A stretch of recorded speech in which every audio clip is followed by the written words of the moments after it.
So this is our final analysis piece from the first block of 5 URC games. Thanks a million to everyone who commented, and shared the different pieces, whether it was on TikTok, Instagram, or YouTube. We've had a brilliant response. We've had over 400,000 views from the first four pieces. Hopefully, we break 500,000 with this piece. So we're going to cover Connacht's attack. And a big thank you as well to Premier Sports, the URC, for giving the footage, and Shane Brennan from the Independent for chopping it up for me. So starting off, we have Connacht here with a line-out attack, really good passing, changes the direction, keeping the ball in front of their players, keeping the ball over the gain line. And here we're going to have a look at Connacht's three-layered attack, or three layers to the wedding cake, as we used to call it. So it's a 4-3-3. You can attack in close with the yellow players, through the middle with the pink players, or out wide with the blue. They go close initially here, but even after this first phase, they're able to refine their shape really well. It's kind of a 5-3-2. Again, they go back to the interior, testing that Munster interior defence, which is a smart thing to do early in the game, because that can create space in the wider channels later on, because you can fix those defenders by testing them in there early in a game. And here we have, it's time for Connacht to go. They have a 4-3-2 setup, and they take the ball nicely to the line, play it out the back, and then they're able to challenge Munster in the wide channels. Maybe Hugh Gavin can shift that ball on and it can go right into the 5 metre channel. But here we're going to have a look at the players who did carry there and their work rate to create a double-sided attack for Connacht, so they can attack both the long side and back to the short side. And this is really important, because you can see Munster have to come back and defend that short side. They keep the gain line. And again, that's what creates space as the game goes on. Teams have to defend both sides. Here we see Connacht go out the back, and it's a very effective way to get to the 5th, 6th, and 7th defender of Munster with only 2 passes. And we see Connacht do that multiple times in the game.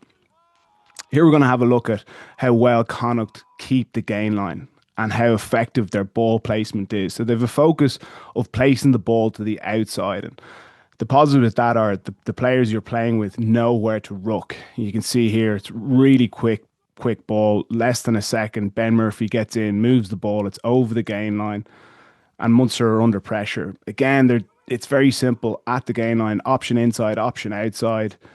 And again, they're over the gain line, 1 second ruck ball. Good carry here from Hugh Gavin. You can see his focus to place the ball to the outside, and they can clear the Munster defenders really quickly. So it's not requiring a huge amount of skill, but it's effective. The passes are at the line. They're challenging the Munster defenders. Ioane did it throughout the game really well.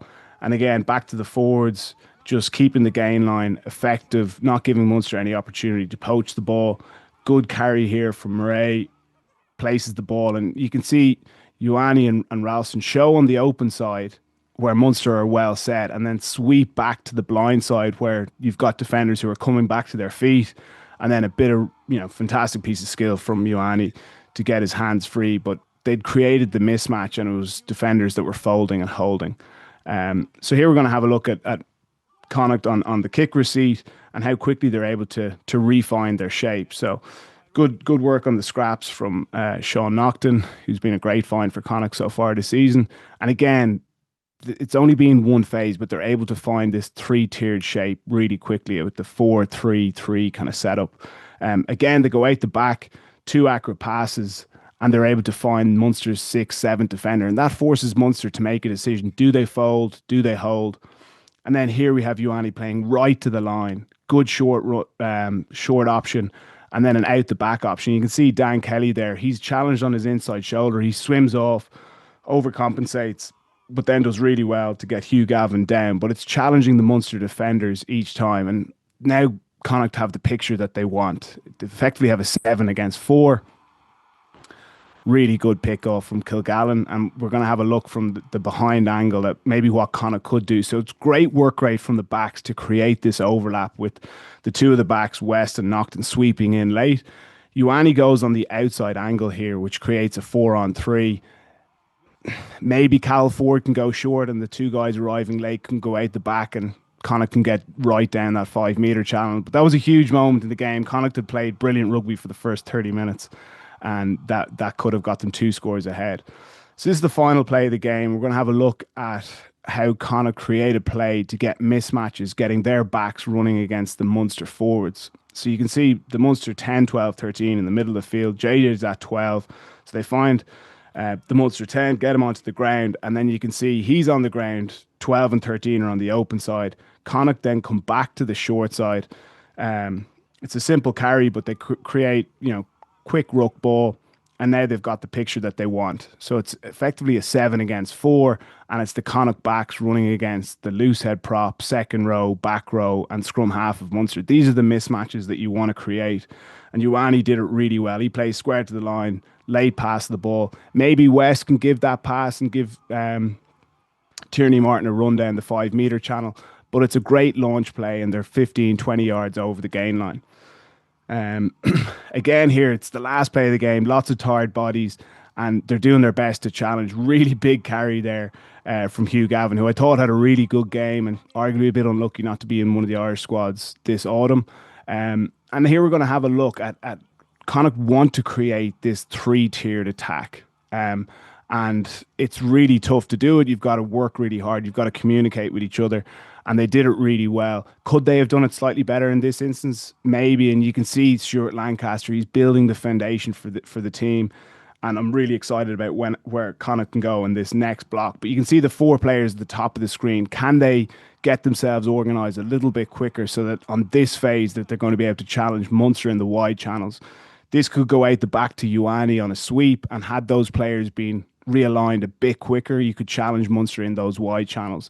Really difficult in the 81st minute. They do get it out the back, but you can see there it's just a little bit clunky. Could Hugh Gavin have got that one out the back and challenged Munster in those wide channels?